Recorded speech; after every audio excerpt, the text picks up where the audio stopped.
Antarctica में वैज्ञानिकों ने 1 करोड़ से भी पुराना एक जीवित कैप्सूल ढूंढा है। जी हां, यह खोज अपने आप में बहुत ही आश्चर्यजनक खोज है, क्योंकि वैज्ञानिकों को इस इलाके से बिल्कुल भी अंदाजा नहीं था कि यहां पर उन्हें एक लाइव कैप्सूल प्राप्त हो सकता है, क्योंकि इसके तरफ उन्होंने कभी ध्यान ही नहीं दिया। उन्हें लगता था कि वो इलाका बिल्कुल बर्फ की चादर से ढका हुआ है, लेकिन उसके नीचे से इस कैप्सूल का मिलना अपने आप में हैरान करने वाली खोज है, क्योंकि इस कैप्सूल से हमें यह पता चल जाएगा कि 1 करोड़ साल पहले हमारी पृथ्वी पर किस तरह का जीवन था, किस तरीके से वहां की पारिस्थितिकी तंत्र थी। यह तमाम जानकारी हमें इस जीवित कैप्सूल से मिलने जा रहा है। तो ये क्या है कैप्सूल, हम क्यों इसकी बात कर रहे हैं, ये तमाम जानकारी आपको इस वीडियो में मिलने वाली है, तो इस वीडियो को आखिर तक जरूर देखिएगा। नमस्कार, मैं हूं डॉक्टर सुरजीत सिंह और आप देख रहे हैं महाना मिस्ट्री। अगर आपने अभी तक इस चैनल को सब्सक्राइब नहीं किया है तो सब्सक्राइब कर लीजिए, और अगर आपको ये वीडियो अच्छा लगे तो इसको लाइक कीजिए, शेयर कीजिए और कमेंट जरूर कीजिए। तो अंटार्कटिका एक ऐसी जगह है जहां पर हमेशा बर्फ की मोटी चादर जमी रहती है, लेकिन जैसे जैसे वहां पर बर्फ की चादर पिघलने लगी है, वैसे वैसे कई हैरान करने वाली चीजें बाहर आ रही है। हालांकि मैं जिस जगह की बात कर रहा हूं वहां पे ना तो बर्फ पिघली है, ना ही वहां पे अपने आप कोई चीज बाहर आई है, बल्कि इस जगह पर वैज्ञानिकों ने ड्रिलिंग करने के बाद उस कैप्सूल को देखा, उस पारिस्थितिकी तंत्र को देखा, और उसके बाद उन्होंने जो अंदाजा लगाया, जो शोध हुआ, वो बहुत ही हैरान करने वाला था, क्योंकि वो पूरा तंत्र करीब 1 करोड़ साल पुराना है। दरअसल अंटार्कटिका की एनिग्मा झील ने वैज्ञानिकों को दशकों तक इस भ्रम में रखा कि यह सतह से लेकर तल तक पूरी तरह जमी हुई है। 2019 में एक अद्भुत खोज हुई। तब झील की सतह से 11 मीटर नीचे तरल पानी की मौजूदगी का पता लगा। जी हां, जिस झील को वैज्ञानिक ये मानकर बैठे थे कि ये ऊपर से नीचे तक पूरी जमी हुई झील है, इसमें पानी का कोई अंश नहीं है, लेकिन 2019 में जब इसकी ड्रिलिंग की गई तो पता चला कि वहां पर उस मोटी परत के नीचे लगभग 11 मीटर नीचे तरल पानी मौजूद है।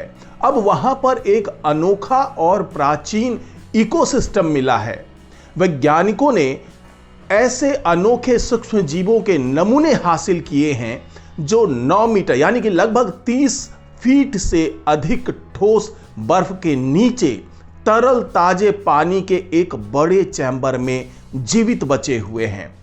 जी हां, जिसे वैज्ञानिक ये समझ रहे थे कि ये 11 मीटर मोटी परत है और नीचे तक जमी हुई है, उसी में जब देखा गया तो उसके नीचे तरल पानी का एक चैम्बर मिला है और वहां पर पूरा जीवित इकोसिस्टम है। अब सवाल ये उठता है कि वो पानी वहां कैसे मौजूद है, पानी का चैम्बर वहां कैसे मौजूद है, उसे इतनी गर्माहट कैसे मिली कि वो बर्फ से पिघल करके पानी के रूप में वहां पर मौजूद है। ये खोज झील की गहराई में दबे किसी टाइम कैप्सूल के हाथ लगने जैसी है। ये इकोसिस्टम शायद बर्फ के इस संसार के भीतर 14 मिलियन सालों से अस्तित्व में है, यानी कि 1 करोड़ से लेकर के 1.5 करोड़, लगभग 1 करोड़ 40 लाख साल तक की बात हो रही है, वो वहां पर अस्तित्व में है। वे तब से यहां पर हैं जब पृथ्वी के बहुत अधिक गर्म होने के बाद झील पहली बार जम गई थी। जी हां, सोचिए इस पूरे इकोसिस्टम को समझने से ये जिस तरीके से टाइम कैप्सूल की तरह काम कर रहा है, हम इस बात का अंदाजा लगा पाएंगे कि 1 से 1.5 करोड़ साल पहले हमारी पृथ्वी कैसी थी, यहां पर जीवन का पनपना कैसे शुरू हुआ। तो इसलिए इन सूक्ष्म जीवों पे अध्ययन करना बहुत ही ज्यादा रोमांचक और दिलचस्प होने वाला है। एनिग्मा झील अंटार्कटिका की अस्थायी रूप से जमी हुई झीलों में से एक है। अत्यधिक ठंड और मोटी बर्फ की चादर के कारण इसे लंबे समय तक जीवन के लिए अनुपयुक्त माना गया था। जी हां, इतनी ठंड और इतना बर्फ जो कि जमा हुआ है, तो इसके नीचे जीवन का होना लगभग असंभव ही था। यहां के ठंडे, अंधकारमय और ऑक्सीजन रहित वातावरण ने वैज्ञानिकों को यह मानने पर मजबूर कर दिया कि यहां कोई जीवित प्रजाति नहीं हो सकती। फिर 2019 में बर्फ की मोटी परत में गहराई से ड्रिल करने पर वैज्ञानिकों को झील की सतह से 11 मीटर नीचे तरल पानी का एक विशाल जलाशय मिला। यह चौंकाने वाला था क्योंकि इस गहराई पर पानी का तरल रूप में होना लगभग असंभव माना गया था।